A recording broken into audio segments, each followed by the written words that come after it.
tudo bem? Tema: São Francisco e a regra de vida.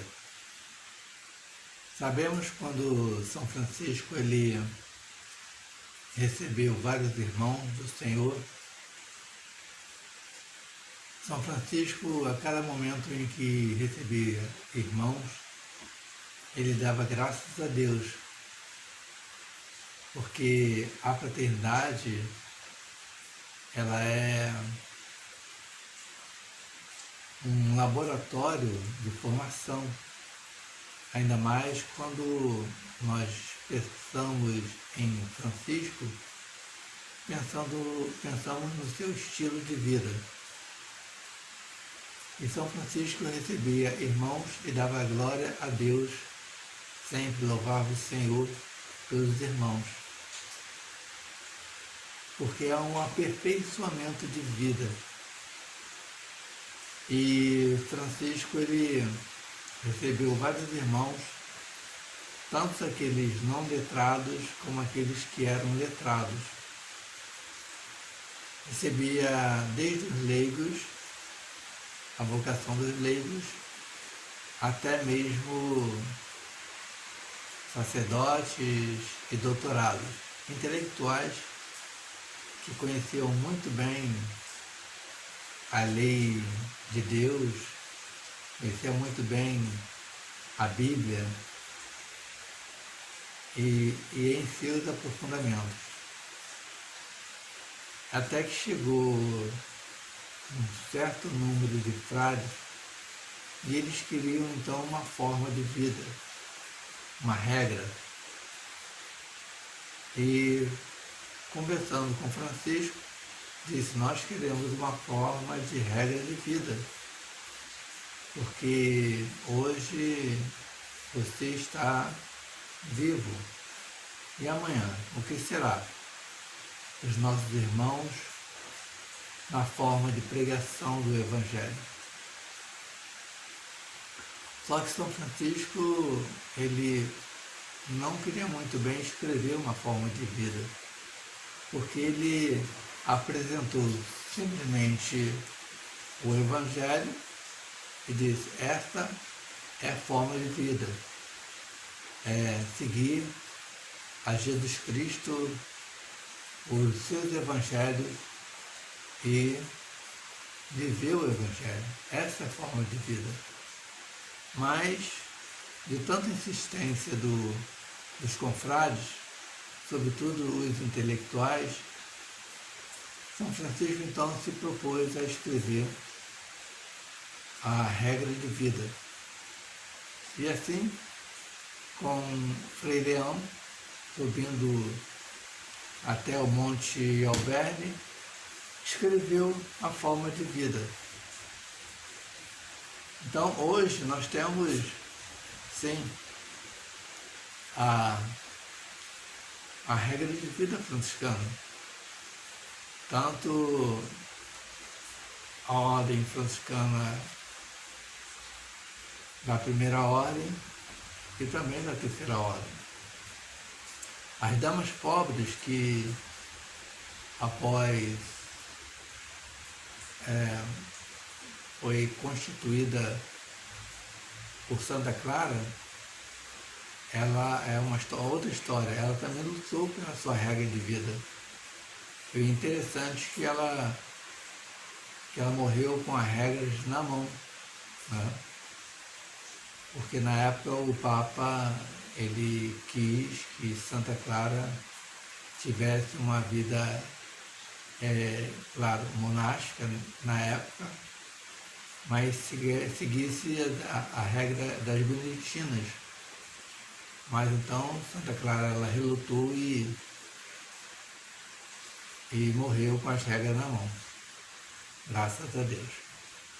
Então temos duas formas de ver a vida através do Evangelho de Nosso Senhor Jesus Cristo, e temos também a regra de São Francisco, e hoje é constituída na fonte de vida, né?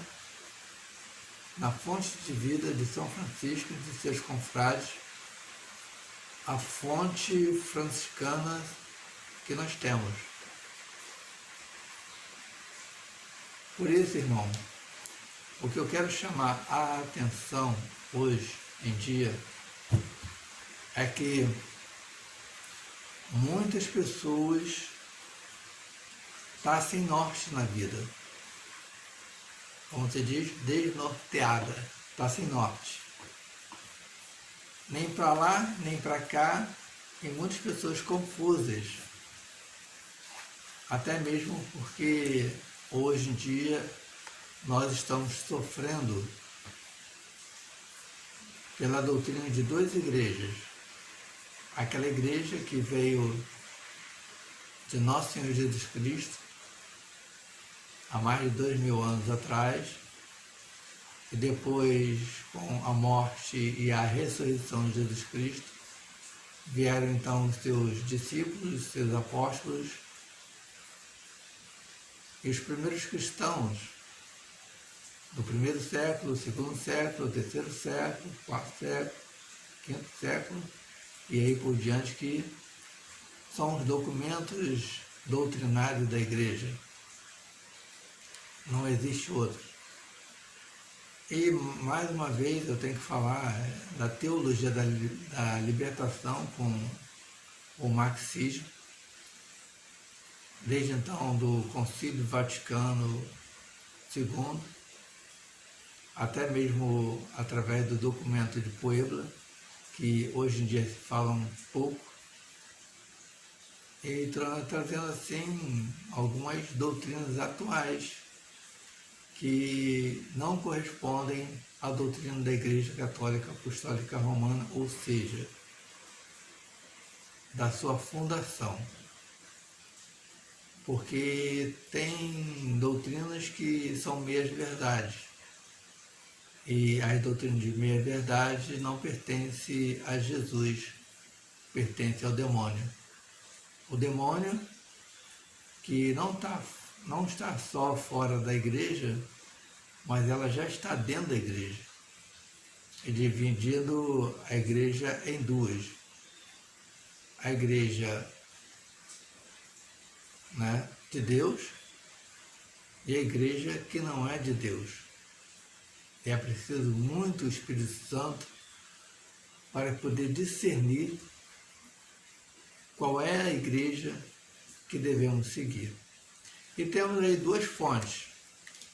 Temos a Bíblia, porque muitos cristãos, principalmente os católicos, apostólicos romanos, não leem a Bíblia. Alguns vão para a igreja para participar de uma missa no final de semana e querem rapidinho que a missa acabe para poder voltar para casa, para fazer seus afazeres ou outros afazeres. E para nós franciscanos também temos outra, né? Mais uma vez, que é a fonte franciscana, que volta e meia nós temos que pegar a fonte franciscana e ler. Fora também o devocionário que nós temos. Os religiosos da primeira ordem, da segunda ordem, têm o seu devocionário, né? E a terceira ordem também tem o seu devocionário franciscano, o qual temos, né, que está praticamente todos os dias com o devocionário, lendo, rezando, com toda a igreja e, sobretudo, com os irmãos da primeira e segunda e da terceira ordem.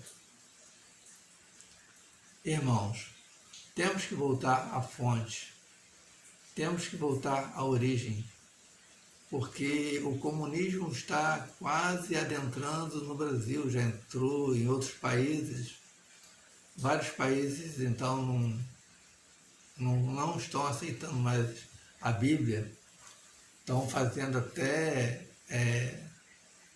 com que cristãos possam comer a Bíblia. Olha só, cristãos comendo a Bíblia. Outros estão tacando fogo na Bíblia, que é a nossa fonte, a fonte primeira, né? Para que nós possamos conhecer melhor a história do povo de Deus.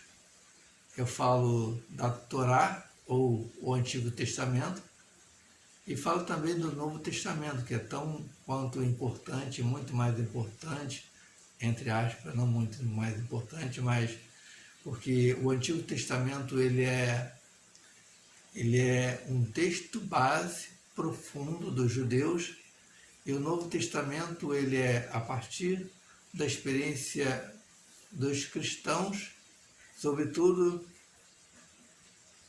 até mesmo dos primeiros cristãos, e tem a narrativa dos 4 evangelhos, Mateus, Marcos, Lucas, certo? E João, que é o último evangelho, e também tem os Atos dos Apóstolos, tudo que eles fizeram, né?